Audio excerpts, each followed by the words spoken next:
And I'm going to end right there.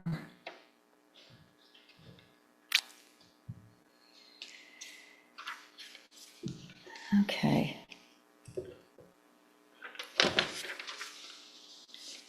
So I entitled, can everybody hear? Is this? Okay. Is that better? Okay. So I entitled today, Clear Sight or Clear Seeing, Learning to Unknow. But if I were really going to flesh it out a little bit more, I guess I would say seeing with new eyes, learning to unknow what we think in our minds and our mental loops through our bodies. When we are often left with unresolved, painful emotional experiences, or perhaps we've had a last interaction or a last word or a last image, the way we saw something or experienced something or knew something, we are left dangling. It's hard to unknow what we've seen or unsee what we've experienced, and I think that's exactly what was going on with Cleopas and his companion, and probably all those who had followed Jesus or tried to understand, who is this guy? They were trying to understand with their brains what happened here, trying to unknow, trying to unsee the horrible last images of him.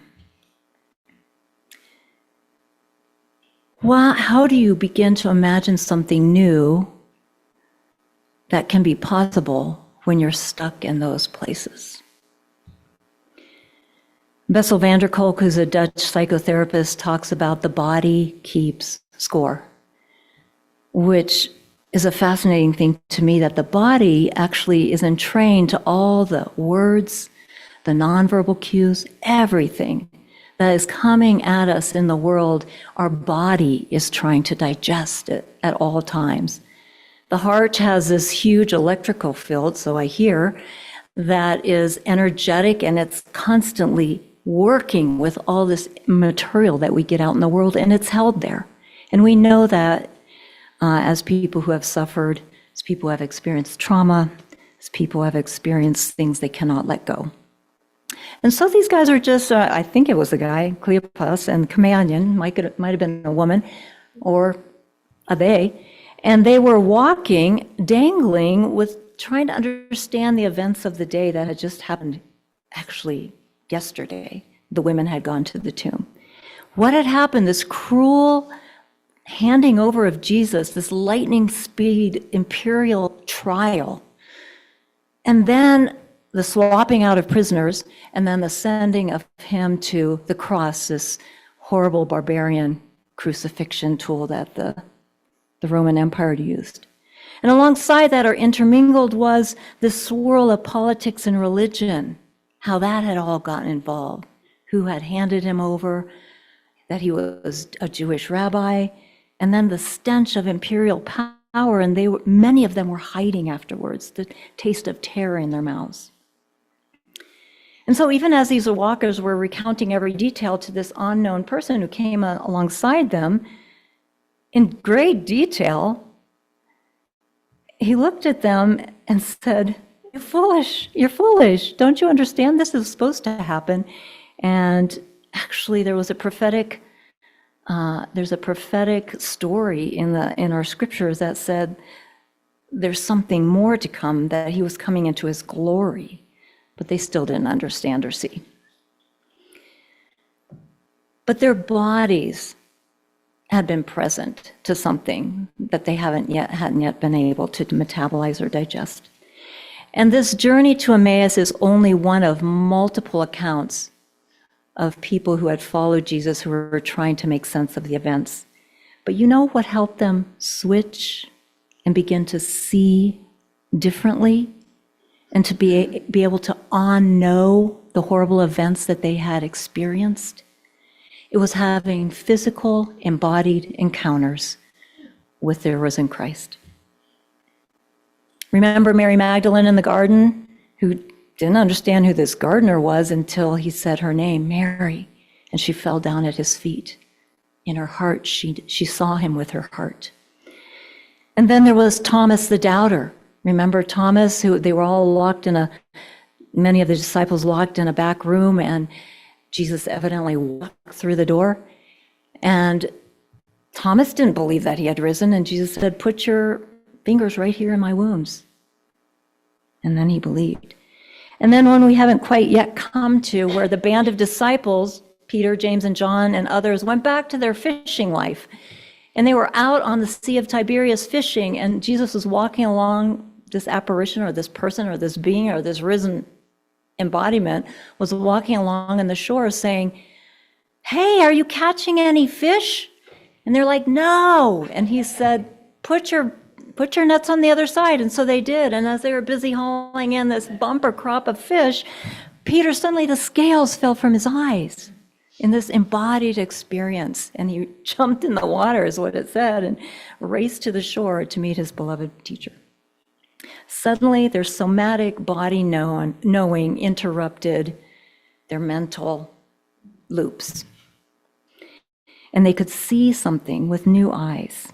And they could know what they intellectually or mentally thought was possible. These were deniers, doubters, lovers, betrayers. Well, the betrayer was already gone, but often timid, confused people who didn't understand or see who were following Jesus, right? And one by one, as they encountered in their physical body the risen Christ, they began to know all their bad patterns of what's possible. And suddenly there were many potentialities. And Jesus was decolonizing their mind, I guess I would say, beyond what they thought was possible on this material manifest plane. Seeing with the eyes of their heart. Seeing on a different plane. That's what faith is, right? Seeing on a different plane. You might call it prophetic imagination, but it's often love and reconnection in our bodies that allow us to break through those crusty old lens and petrified ego minds. And so they were having a real experience in real time of breaking bread, conversing with Jesus, finding him in the gardens, frying fish on beaches, coming up, and walking along the road and having these conversations. Ordinary things, ordinary conversations, ordinary places, spiritual eyes being opened. So I'll tell you a quick story about when I was taking a trip to India. And this was in 1990, a long time ago. And I was seeing someone at that time who had been part of the Gandhian schools and every summer went to teach there. And so I was going to join him and we were going to travel around India. First time I had ever traveled to that part of the world, terrified at some level, but because of my willfulness, I was going to do it anyway, by myself. Well, guess what happened? The week I was getting ready to prepare to have my tickets in hand, the war started, the first Gulf War. My mom was even more terrified than me. And she said, you can't go. She's crying, saying, please rethink this. But I have a ticket in hand. I'm at the JFK airport, ready to go. And I knew that if I didn't, that each leg of my flight, they were going to reroute me through Abu Dhabi eventually, that each leg of my flight would get me to India and meet Chris at exactly the right moment, in a place where there are no cell phones, where it's so overpopulated, and people were transported by rickshaws. I knew that there was no way I was going to find him. It was like a needle in a haystack if I missed a flight. So I was getting ready to get in line, or this was maybe an hour before.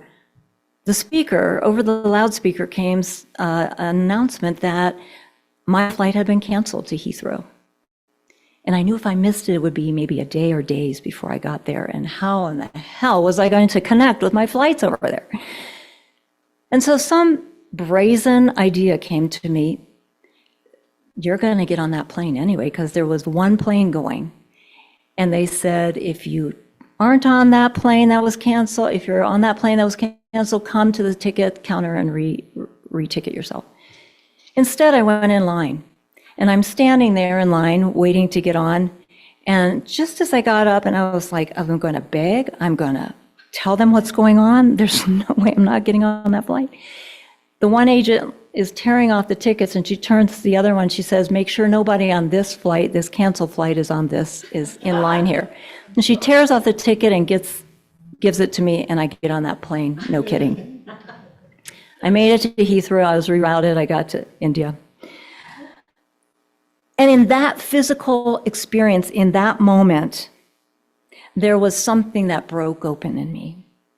I had to let go of my intellectual belief that it was not possible that I could get on that plane. And on some level, it was. And that's what India taught me, that it was a literal breaking apart of every law or rule of how this system is supposed to work. Not only was there the magical Red Sea that parted that I flew across the pond, but everything that transpired afterwards as I walked that ancient sacred land and met people of India. It dismantled how I saw the world. And what I thought was true and real was really religious arrogance or exceptionalism that I had been taught. And as Leonard Cohen wrote, there is a crack in everything, and that's how the light gets in. The divine can interrupt, or at least blind, situations. Whether you call it a fluke or God working in mysterious ways, all I can say is it interrupted my mental pattern. And I was suddenly in my body in a new way. I went there actually with chronic fatigue, and I came back feeling more alive and was able to move beyond that chronic fatigue. And so back to the story. They urged Jesus to stay with them that night, for the day was nearly over. And when he was at the table, he took the bread, he broke it, gave it to them, and their eyes were opened. It was in that breaking of the bread and sharing it, were not our hearts burning within us as we walked on the road, and he opened the scriptures to us. The scales slipped off their eyes in that moment of breaking the bread together. And their calcified, encrusted way of seeing what the horror of the crucifixion in those last days fell away because they were suddenly sharing bread in a full-on embodied experience, and certainly with awe and wonder as the light came through the cracks. We are the body of Christ. We are the memory that is so powerful in the body every time we gather at the table of communion, breaking bread with Jesus and with one another today. We are the ones being called to see clearly, to unknow old thought patterns and limited belief systems. And I can tell you, as we grow older, I can tell you that for myself, they become more petrified, and it becomes more difficult to shed them. But we can interrupt them with both these ancient and new practices of stepping out beyond our comfort zones. And sometimes, surprisingly, Jesus shows up and heals our bodies and welcomes and reconnects us with each other. Beyond our logical, rational patterns of the systems we've become so habituated to. So we see it over and over. The fall of the Iron Curtain, civil rights movement, this is not in order. Civil rights movement, dismantling of the wall in East Germany, Arab Spring, overturning of tyrannical governments. All these begin in our collective and personal bodies and souls, willing to take on a different lens, willing to see through the eyes of Jesus and his teachings, and allowing him to slowly soften our hearts, heal our wounds, and begin to unknow or unlearn old patterns that have become so frozen in us. Speaking of flying and a new way of seeing, this past month, 4 human beings have left planet Earth in a spaceship, and we followed that moving flight as they traversed the Earth and the moon and seeing with a whole new set of eyes and radioing that back to us. This remarkable solar system and the fragile, beautiful, resilient place we call home. As Cameron Trimble wrote, I think a lot of us here read her, in April 14 in her post, she said, Thich Nhat Hanh teaches us that we inter-are. Our lives are connected in ways that we cannot fully separate. Seeing Earth from space makes this clear. We breathe the same air. We depend on the same systems. We're all shaped by the same delicate conditions that allow life to exist, unquote.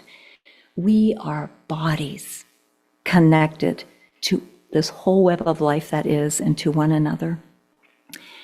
And how many possible and fantastical new ways can we see something new through new eyes that has been so familiar and hardwired into our brains?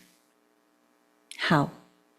So I invite you in this season of Easter encounters, of unknowing and seeing with new eyes, what in you needs to be unraveled or let go of so you can see more clearly with the eyes of the heart, with a brain that has learned to become beginner's mind. Beginner's mind. Perhaps in your familial relationships with each other, with the community at large in the world, invite you into your body knowing, to taste it, to feel it, to tend this part of yourself that wants to shed and let go. Allow it so the crack can widen and the light can get in.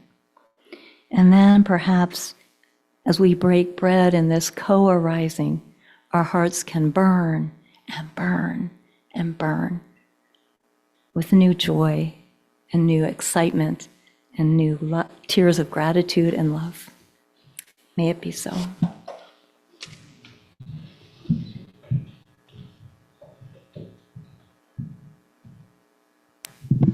And then please take these 2 minutes of silent meditation.